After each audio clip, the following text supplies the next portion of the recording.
ಈಗಾಗಲೇ 1.5 ವರ್ಷ ಆಗಿದೆ. 1.5 ವರ್ಷ ಆದ ನಂತರ ನಮ್ಮ ಶಾಸಕರಾಗಿರ್ತಕ್ಕಂಥವರು ಅವರವರ ಚಟುವಟಿಕೆಯಲ್ಲಿ ಇರ್ತಾರೆ. ಯಾರು ಚುನಾವಣೆಯಲ್ಲಿ ಸೋಲನ್ನು ಅನುಭವಿಸಿರ್ತಾರೆ ಅವರು ಒಂದು ರೀತಿಯಲ್ಲಿ ಮೋಡ ಕವಿದ ವಾತಾವರಣದಲ್ಲಿ ಇರ್ತಾರೆ. ಇದು ಒಂದು ಸಹಜ ಪ್ರಕ್ರಿಯೆ. ಇದರಲ್ಲಿ ಪಕ್ಷದ ಸಂಘಟನೆಯಲ್ಲಿ ಅವರನ್ನು ತೊಡಗಿಸ್ಕೊಳ್ಬೇಕಾಗ್ತದೆ.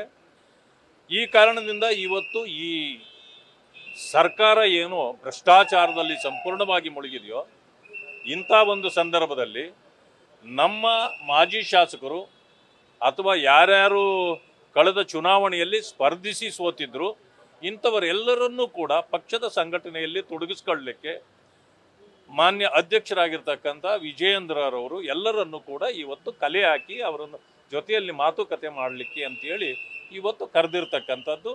ಇದು ಪಕ್ಷದ ಚಟುವಟಿಕೆಗೆ ಪೂರಕವಾಗಿ ಮುಖಂಡರೆಲ್ಲರನ್ನೂ ಕೂಡ ಕೂಡಿಸುವ ಕೆಲಸವನ್ನು ಇವತ್ತು ಪಕ್ಷ ಮಾಡ್ತಾ ಇದೆ.